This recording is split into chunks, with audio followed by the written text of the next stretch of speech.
Depuis les années 70, il y a eu une grande diminution du nombre de jeunes qui votent au Québec.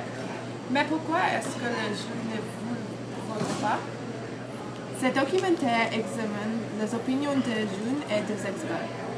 Nous allons essayer de découvrir pourquoi il y a eu une diminution chez les jeunes électeurs et aussi nous avons examiné ce que les partis politiques font pour encourager les jeunes à participer à la vie politique. Il y a une vaste pourcentage du nombre de jeunes qui votent au Québec. Que pensez-vous est la raison de la baisse?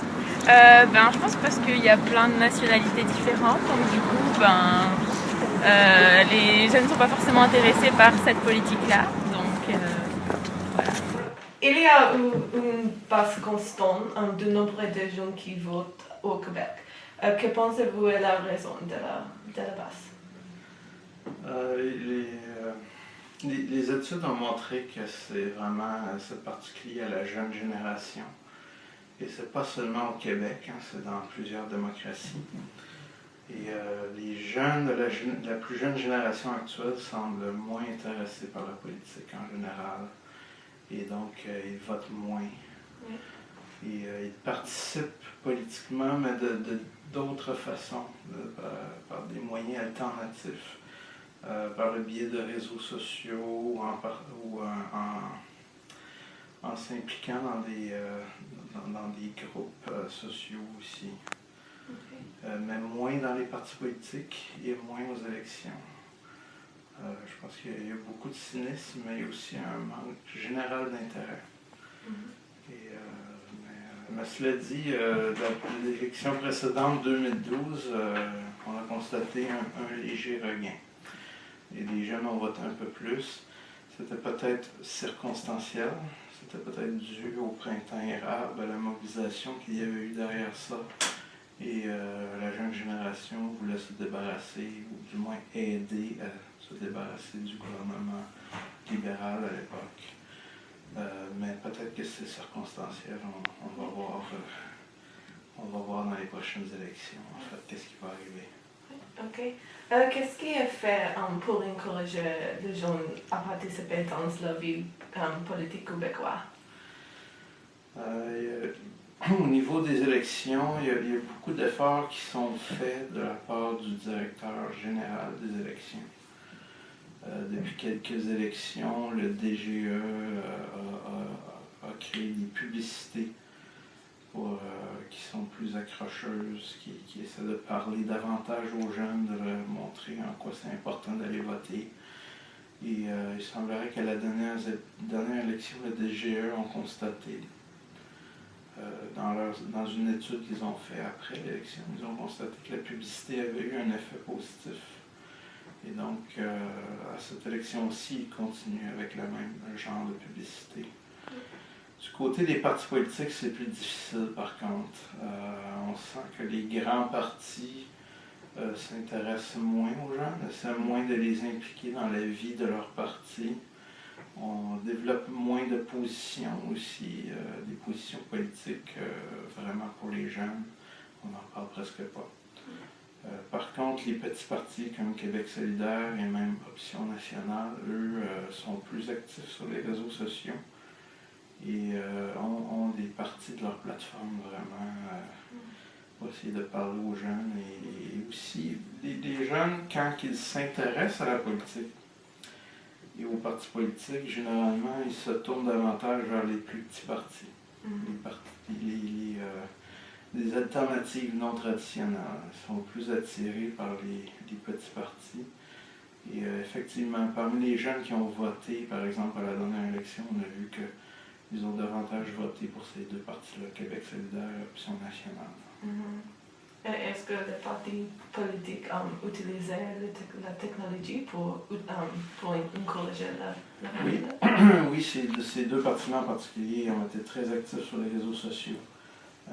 Ce que les études ont montré sur la dernière élection, c'est que les vieux partis qui utilisaient les réseaux sociaux, ils utilisaient davantage pour transmettre de l'information aux utilisateurs de Twitter, par exemple. simplement transmettre de l'information, tandis que les plus petits partis, eux, étaient plus actifs, initiaient des débats, ceux qui dirigeaient les comptes Twitter de ces partis-là, vraiment, avaient des dialogues avec les jeunes sur les réseaux sociaux, donc même assez les vieux partis ne sont pas encore rendus là où ils ne veulent pas utiliser les réseaux sociaux de cette manière-là. Beaucoup des étudiants allophones et anglophones pensent qu'ils ont le droit de vote dans l'élection du Québec à raison que les résultats ont affecté leur université. Les autres étudiants qui viennent du Québec pensent qu'ils n'ont pas le droit de vote parce qu'ils sont seulement ici pour un petit amount de temps, juste 4 ans, et ils n'ont pas l'intention de rester ici après leur degré de l'université. Pourquoi est-il important que les étudiants votent? C'est important pour les étudiants de voter parce que les étudiants, c'est le futur du pays. Si les étudiants ne votent pas, c'est quelle la prochaine génération tu comprends en politique, puis pour s'occuper de la société, il faut que les étudiants y votent. Après, c'est stupide si les étudiants ne votent pas. Ils n'ont pas le choix de voter, mais à part de ça, c'est que les étudiants doivent être informés pour qui ils votent, ils doivent faire les bons choix dans leur vie. Pourquoi est-il essentiel d'être informé des plateformes? Je pense que c'est essentiel parce que si les gens connaissent pourquoi ils votent et pour qui ils votent et pourquoi ces personnes qui veulent être candidats, quelles sont les raisons qu'ils veulent être candidats, je pense que les gens vont faire plus attention à pourquoi ils votent et puis ils vont faire une décision un peu plus informée. Ils sont engagés dans les questions politiques? Pas trop. Pas trop? Non, je trouve qu'ils ne s'impliquent pas assez dans la politique. Tu penses moi, je pense ça. Moi, je pense qu'ils devraient s'engager plus dans la politique. OK, ça c'est qu'est-ce que je pense aussi. Je pense pour voter, ce qu'il y a pour voter, je trouve qu'il y a beaucoup de jeunes, pas tous, là. Mais je trouve qu'il y a beaucoup de jeunes, ils se foutent de ça. Ils ne vont pas voter, ça ne les intéresse pas. Oui, ça c'est qu'est-ce que... Mais je trouve qu'ils devraient être plus impliqués là-dedans. Oui, alors ça c'est qu'est-ce que je pense aussi, que plus de jeunes doivent attendre. Plus de jeunes sont intéressés. Les plus jeunes, la tranche d'âge, c'est quoi là, les âges? Les âges comme à 18 à 21. 18 à 21 ans. Les plus jeunes, ils sont intéressés par leurs amis, ils oublient la famille. C'est un moment, c'est une période de jeunesse c'est une autre étape dans la vie. Ils commencent à se retirer un petit peu de la famille, des parents. Ils sont plus intéressés à leurs amis, ils sont plus intéressés à leurs études. Okay? Et qu'est-ce qu'ils vont faire après? Généralement, ils ne sont pas très intéressés par les questions politiques.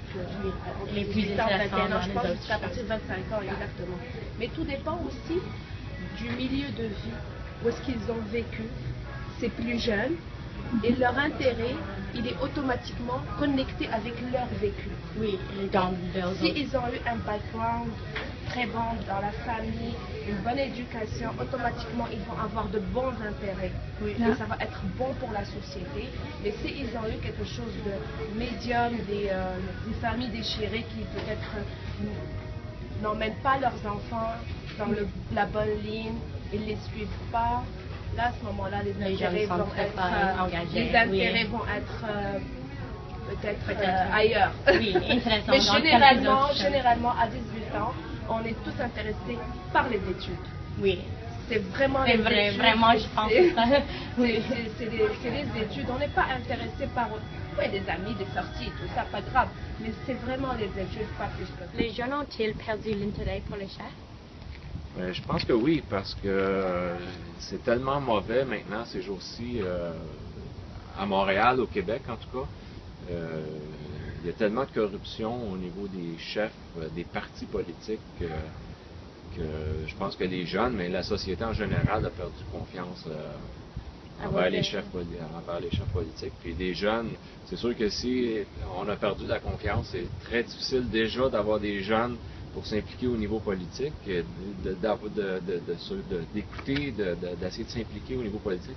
Si en plus on n'a pas la confiance des chefs, on a perdu ça. C'est sûr qu'on n'aura jamais les jeunes en politique. Alors tu pensais que les jeunes sont pas engagés à voter? Moi, je pense que non. Les jeunes sont de moins en moins engagés à voter à cause de ça, justement. Tous les partis québécois essaient de gagner les votes des jeunes par la plateforme électorale. Par exemple, en 2010, le Parti québécois a l'ennui des étudiants grâce à la promesse d'annuler l'augmentation des frais de scolarité. Mais il n'y a pas eu beaucoup de discussions sur ce problème depuis 2010. Les autres partis disent qu'ils vont adresser les enjeux des jeunes. Les enjeux sont l'éducation, le financement de l'éducation et l'environnement. Pourtant, il reste un faible pourcentage de jeunes qui votent dans les élections. Une raison qui peut expliquer cela est le fait que les partis parlent de l'éducation et du financement des universités, mais ils ne font rien. Les politiciens aussi adressent les concerns des plus âgés, plutôt parce qu'ils sont les jeunes qui votent. Mais si les jeunes voteraient dans les élections, cela pourrait beaucoup changer la politique du Québec. Les jeunes sont plus optimistes et plus confiants dans leur capacité de trouver des solutions pour leurs problèmes. Donc, les résultats des élections, le temps et le contenu du débat politique changeraient. À votre avis, quel parti a une campagne qui gagnera plus de votes des jeunes? Comme je disais à votre collègue, je pense que les plus petits partis parviennent davantage à mobiliser les jeunes. Est-ce qu'ils vont être capables de le faire le jour de l'élection autant qu'à la dernière élection? On ne sait pas encore. Mais je pense que Québec solidaire et Option nationale sont vraiment des options qui intéressent beaucoup les gens. C'est des options plus de gauche, plus fortement souverainistes aussi. Et ça, ce sont généralement chez les jeunes qu'on retrouve les électeurs les plus à gauche, les plus souverainistes, pour plein de raisons. Comme Paulina, pensez-vous qu'une augmentation du nombre de votes des jeunes changerait quel parti gagne la majorité? Dans une élection relativement serrée comme celle-ci, oui, ça peut faire une différence, je pense, si les jeunes votaient plus. Et s'ils se ralliaient tous, ou à peu près tous, derrière une option spécifique, c'est certain que ça affecterait le résultat de l'élection. Je ne sais pas si ça irait dans le sens du parti de Mme Marois, par contre, j'en doute un petit peu.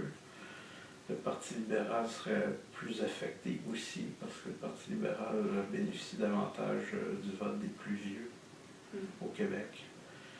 Et c'est probablement, je dirais, le Parti Québec solidaire qui en bénéficierait le plus et qui pourrait justement empêcher un des autres partis à aller chercher une majorité de sièges à l'Assemblée. Comme conclusion, on a vu qu'en général, il y avait une diminution dans les jeunes qui votent pour les politiques à l'âge de 18 à 24. Les jeunes sont désintéressés envers la politique. Ils utilisent l'excuse qu'ils sont trop occupés. Dans un graphique des élections générales fédérales, ça montre qu'en 1965, il y avait 69 de jeunes qui votent. Puis jusqu'à 2004, il y a eu un déclin avec 34% de jeunes qui votent.